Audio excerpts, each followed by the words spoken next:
Ujambo mpenzi mtazamaji na karibu tena kwenye YouTube channel yetu. Msemaji wa serikali ya Jamhuri ya Muungano wa Tanzania Gerson Msigwa ameposti kupitia ukurasa wake rasmi wa mtandao wa kijamii wa Instagram taarifa rasmi kwa umma kuhusiana na makala iliyochapishwa na shirika la utangazaji la Uingereza BBC kupitia kipindi chake cha BBC Africa Eye tarehe 13 Julai mwaka wa 2026. Katika taarifa hiyo, serikali ya Tanzania imeeleza kusikitishwa na makala hiyo ya BBC, ikieleza kuwa imebeba maudhui ya upande mmoja yaliyokosoa ushahidi dhabiti, yenye upungufu wa taarifa muhimu na yenye mwelekeo wa kuchafua heshima ya Tanzania kimataifa. Serikali imesema BBC imeendelea na mwenendo wake wa kutangaza vibaya Tanzania kwa tuhuma nzito bila kutoa nafasi ya serikali kujibu, jambo linalotakiwa kufanyika kwa taaluma ya uandishi wa habari. Kwa mujibu wa taarifa ya msemaji Msigwa, serikali ilikuwa tayari kutoa ushirikiano na BBC katika kuandaa makala hiyo kama ambavyo imekuwa ikifanya hapo awali, lakini BBC ilikataa kutoa nafasi kwa viongozi wawili wa upande wa serikali ya Jamhuri ya Muungano wa Tanzania pamoja na spika wa Bunge la Jamhuri ya Muungano wa Tanzania kutoa maoni yao kwenye makala hiyo. Kutotolewa kwa nafasi hiyo kwa viongozi hao wawili wa serikali pamoja na spika wa Bunge ambaye ni kiongozi wa muhimili wa kutunga sheria nchini ndiko kulikosababisha serikali kueleza wazi kwamba mchakato wa kuandaa makala hiyo haikuzingatia misingi ya wazi na usawa inayotarajiwa kwenye taaluma ya uandishi wa habari, hasa pale ambapo taarifa inayoandaliwa inaguza masuala nyeti ya kitaifa yanayohusisha mihimili mikuu ya dola. Taarifa ya serikali imeeleza kuwa upungufu huo wa kiweledi au kupaswa na au tegemewi kufanywa na chombo cha habari kinachotarajiwa kuwa na heshima kama BBC. Serikali imeendelea na kusema inachukulia kwa uzito mwelekeo wa maudhui ya BBC dhidi ya serikali ya Tanzania na itafanya tathmini ya kina ya makala hiyo, na kwa mara tathmini hiyo itakapokamilika, serikali itachukua hatua zenye lengo za kulinda uhuru, heshima na usalama wa nchi dhidi ya mashambulizi yanayofanywa kupitia vyombo vya habari na mitandao ya kijamii, ikiwemo kutoa ufafanuzi wa upotoshaji na uchochezi wa makusudi ulioonekana kwenye makala hiyo ya BBC. Msisitizo huo wa kufanya tathmini kwamba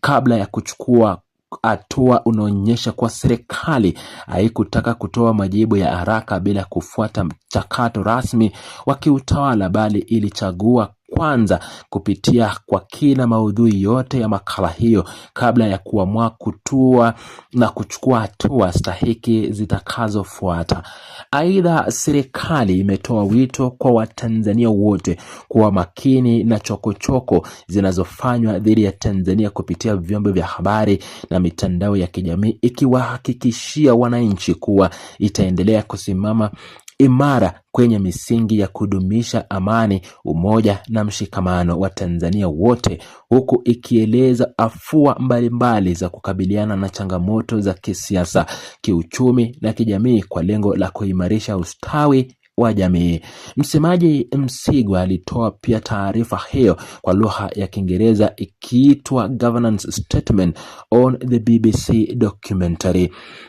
Msemaji wa serikali Gerson Msigwa ndiye anayeshikilia jukumu la kutoa taarifa rasmi za serikali kwa umma kuhusu masuala mbalimbali ya kitaifa, na kwa mujibu wa taarifa hiyo ndiye ameeleza msimamo wa serikali kuhusiana na makala hiyo ya BBC Africa Eye, kipindi kinachojulikana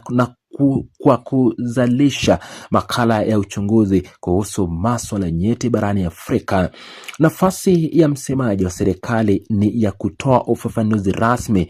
wa serikali kwenye masuala yanayohitaji mwongozo wa serikali kwa umma, hususan pale ambapo taasisi za nje ikiwemo vyombo vya habari vya kimataifa vinavyotoa taarifa zinazohusu mustakabali wa taifa.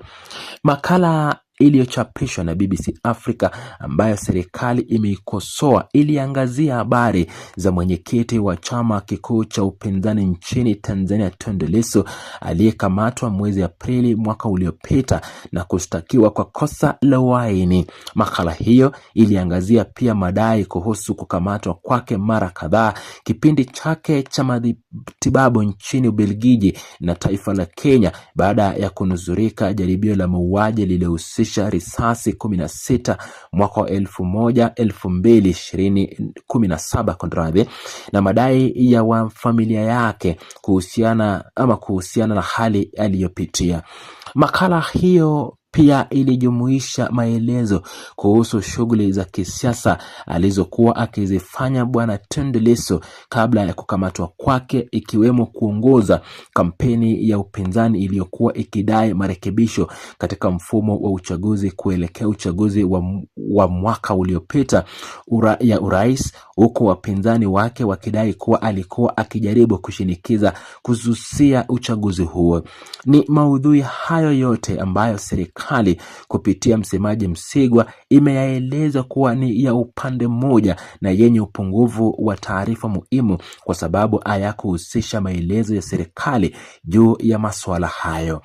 Msimamo wa serikali unaonyesha mvutano unaendelea kati ya mamlaka za Tanzania na baadhi ya vyombo vya habari vya kimataifa vinavyoripoti kuhusu masuala ya kisiasa ndani ya nchi, hususan yale yanayohusiana na viongozi wa vyama vya upinzani na taasisi za kisheria. Taarifa ya msemaji Msigwa inasisitiza kanuni ya kimataifa ya uandishi wa habari inayotaka pande zote mbili za jambo lolote lenye utata kupewa nafasi ya kutoa maoni na kujieleza kabla ya kuchapishwa kwa taarifa husika, jambo ambalo serikali imeeleza asili kuzingatiwa na BBC katika makala hiyo. Licha ya serikali kuonyesha nia ya kushirikiana, mvutano huo unaonyesha changamoto ya kudumu inayokabili mataifa mengi barani Afrika katika kushughulikia uandishi wa habari wa kimataifa unaoguza masuala nyeti ya kisiasa, ambapo serikali mara nyingi hulazimika kusawasisha kati ya kulinda taswira yake ya kimataifa na kutambua uhuru wa vyombo vya habari kufanya uchunguzi wa kina kuhusu masuala ya utawala na haki za kibinadamu. Umuhimu wa taarifa hii ya serikali unaonekana pia katika jinsi inavyoguza taasisi kadhaa umuhimu za kitaifa kwa wakati mmoja, ikiwemo ofisi ya msemaji wa serikali, Bunge la Jamhuri ya Muungano wa Tanzania kupitia nafasi ya spika wake, pamoja na masuala ya kisheria yanayomhusu mwenyekiti wa chama cha upinzani. Kwa kuunganisha taasisi hizo tofauti kwenye jibu lake moja kwa BBC, serikali imeonyesha kuwa swala hili linaonekana kuwa na uzito wa kitaifa unaovuka mipaka ya taasisi moja pekee. Kauli ya serikali kupitia msemaji Msigwa